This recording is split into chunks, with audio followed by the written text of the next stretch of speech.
तो आज संसद के मॉनसून सत्र का पहला दिन है। नेता विपक्ष राहुल गांधी क्या कह रहे हैं, सुनवाते हैं।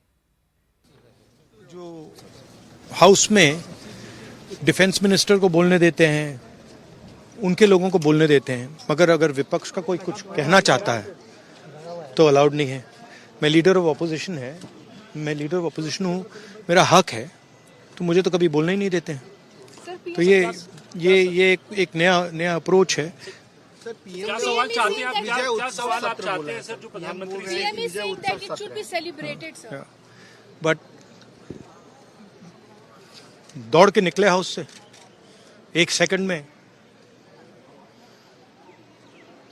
तो डिस्कशन चर्चा के लिए तैयार है आप लोग? हाँ, चर्चा तो होगी, अगर वो अलाउ करेंगे तो होगी।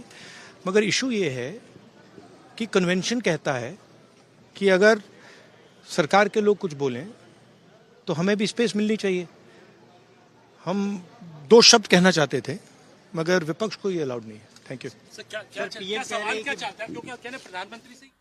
तो राहुल गांधी ने एक बार फिर से दोहरा दिया है कि विपक्ष के साथ भेदभाव किया जाता है। सदन में सत्ता पक्ष के लोगों को बोलने की इजाजत है, लेकिन मैं नेता विपक्ष होने की हैसियत से अगर कुछ बोलना चाहूं तो मुझे बोलने नहीं दिया जाता है। चर्चा तो होगी, विपक्ष लगातार चर्चा की मांग कर रहा है और सत्ता पक्ष की तरफ से भी ये कह दिया गया है कि चर्चा करने के लिए हम तैयार हैं। अब प्रियंका गांधी ने क्या कहा है वो भी आप सुनिए।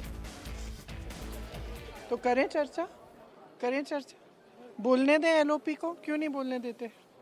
अगर हर चीज़ के लिए तैयार है तो लीडर ऑफ अपोजिशन का मुंह बंद क्यों कर रहे हैं?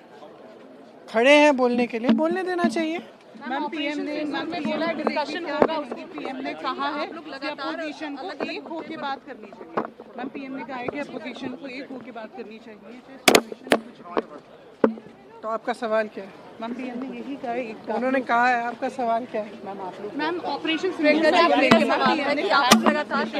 तमाम मुद्दे पर बोलने के लिए सरकार कह रही है कि हम चर्चा के लिए तैयार। हाँ मैम, तो प्रियंका गांधी भी यही कह रही हैं कि चर्चा अगर करनी है तो करें। नेता विपक्ष को बोलने क्यों नहीं दिया जाता, उनका मुंह क्यों बंद कर दिया जाता है, जबकि सत्ता पक्ष के जो नेता हैं वो लगातार बोलते हैं।